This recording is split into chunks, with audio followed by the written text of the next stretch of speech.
Menarik sekali. Ini tadi udah dijelaskan bahwa ya memang tidak semua penduduk kita memiliki kemampuan yang sama.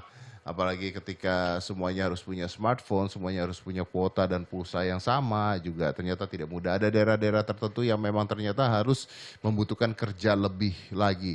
Contoh dari Pak Afan ini adalah contoh yang positif sekali yang mungkin bisa diikuti untuk daerah-daerah tertentu pastinya selama pandemi ini. Oke, kita akan lanjut lagi tapi sekarang akan ada sedikit tausiah untuk Anda dengarkan dari Ustadz Ali Nurdin. Silakan. Bismillahirrahmanirrahim. Assalamualaikum warahmatullahi wabarakatuh. Alhamdulillah, assalatu wassalamu ala rasulillah wa ala alihi wa sahbihi mawalah amma ba'd.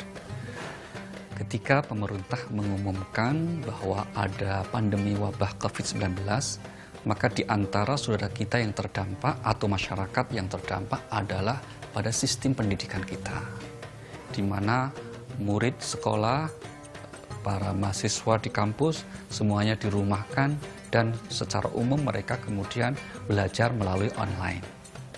Nah, bagaimana agama menyikapi hal seperti ini? Spirit yang dibangun oleh pemerintah kita pada umumnya tentang pendidikan tentu kita syukuri. Karena dalam situasi apapun, pemerintah mendorong masyarakat, mendorong insan pendidikan untuk tetap istiqomah menyelenggarakan pendidikan demi untuk mencerdaskan anak-anak bangsa yang merupakan tugas utama dari negara dan tujuan kemerdekaan bangsa kita. Nah, kali ini kita ingin lihat bagaimana Al-Quran dan agama mendorong agar kita memang senantiasa untuk memprioritaskan belajar ini. Mari kita lihat yang pertama.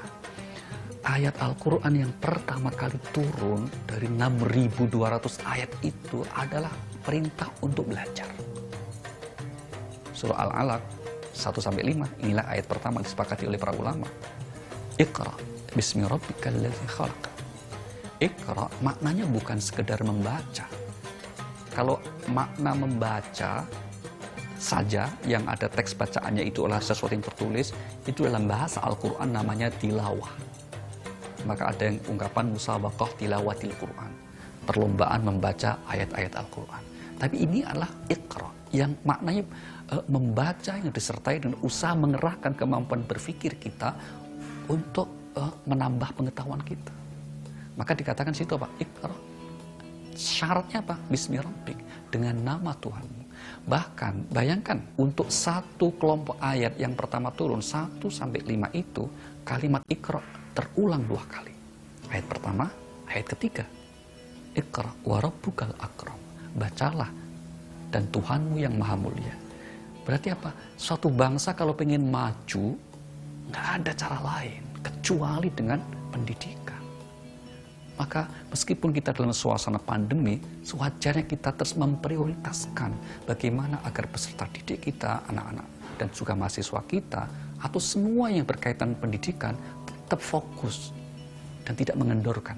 Bahwa mungkin usahanya kita pakai online, usahanya mungkin pakai dengan pendekatan yang berbeda karena situasi wabah, harus kita saling memahaminya. Yang kedua, Allah menugaskan manusia sebagai khalifah. Pertimbangannya apa? Karena manusialah yang memiliki kemampuan untuk belajar. Kemampuan untuk menambah pengetahuan. Dan itu tidak dimiliki oleh makhluk Tuhan yang lain. Binatang, malaikat, jin, apalagi benda mati. Hanya manusia. Ini yang diabadikan Allah di surah 2 ayat 30 dan 31. Wa idh qala rabbuka lil malaikati inni ja'ilun fil ardi khalifah qalu ataj'alu fiha may yufsidu fiha wa yasfiku ad-dima' wa nahnu nusabbihu bihamdika wa nuqaddisu lak qala inni a'lamu ma la ta'lamun. Dan ingatlah ketika Tuhan berfirman kepada para malaikat, sungguh aku akan menjadikan khalifah di muka bumi.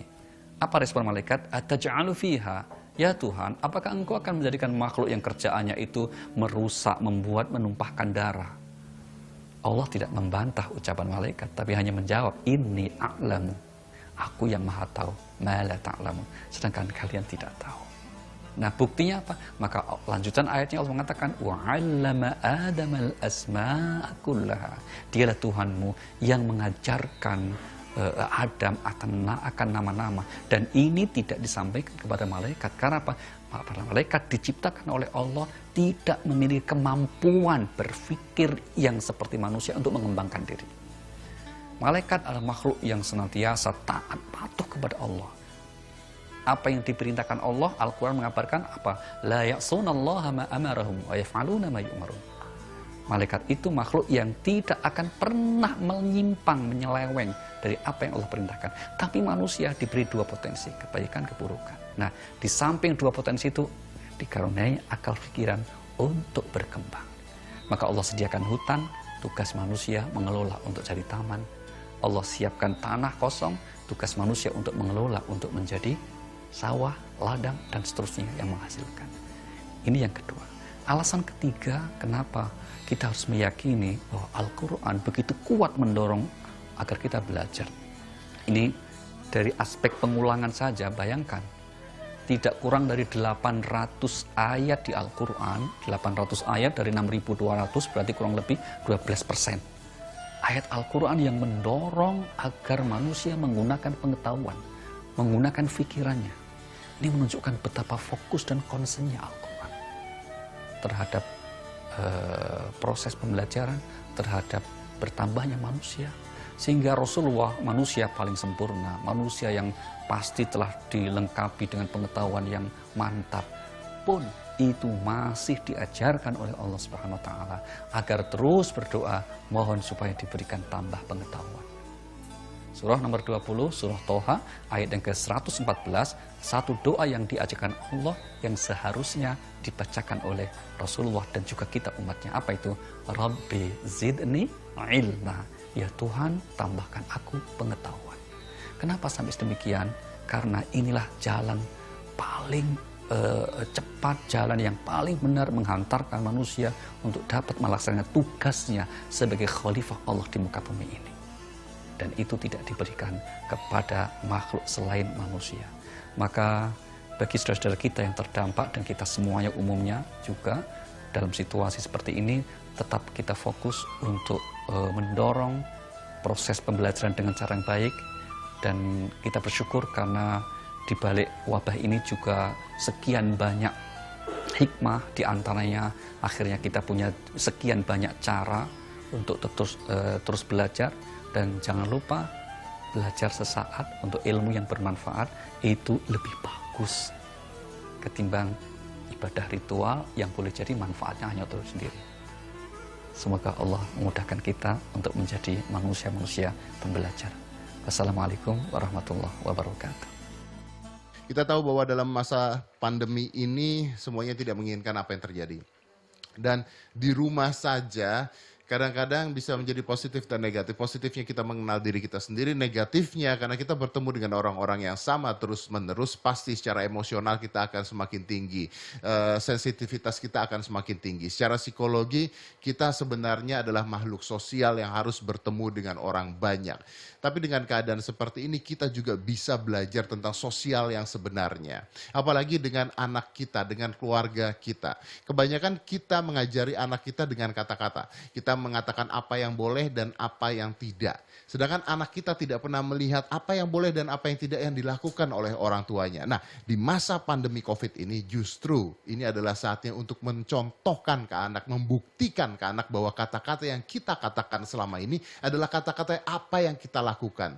Saya akan mengutip, karena tadi kita bicara dengan salah seorang psikolog, saya akan mengutip dari seorang psikolog yang sangat terkenal dari Carl Jung. Carl Jung mengatakan bahwa anak tidak belajar dari kata-kata orang tua, tapi anak belajar dari perilaku orang tua. Saya Deddy Corbuzier, mudah-mudahan ibadah Anda di bulan Ramadan ini penuh dengan berkah. 30 menit kita di sini tanpa suara dan aku resah harus menunggu lama kata darimu. Jam dinding pun tertawa karena ku hanya diam dan membisu. Itulah diriku, ku katakan padamu, kau orang kaya, aku orang tak punya.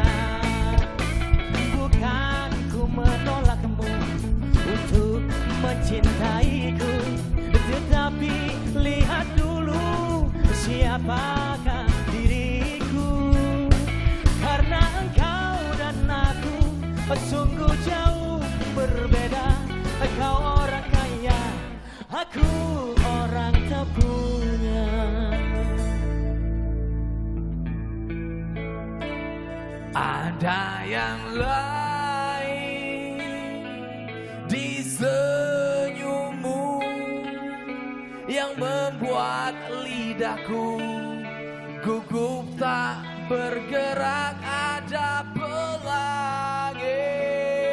Alangkah indahmu, merah, kuning, hijau, di langit yang biru pelukismu agung.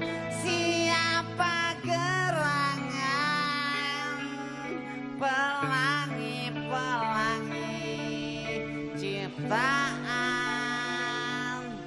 Tuhan.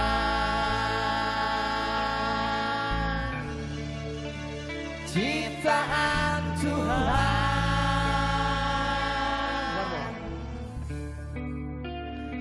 Ciptaan Tuhan. Keren. Iya. Ya keren Om. Udah ya? Ya, udah. Udah Om pulang dulu. Makasih. Ya, makasih, Om. Ya, ntar main lagi Om ya di Ya. TK kita. Ya, ya. Makasih ya semua Makasih ya. ya semuanya. Thank you. Ya, Assalamualaikum. thank you. Ayo kita main bola lagi ya. Ya, ayo.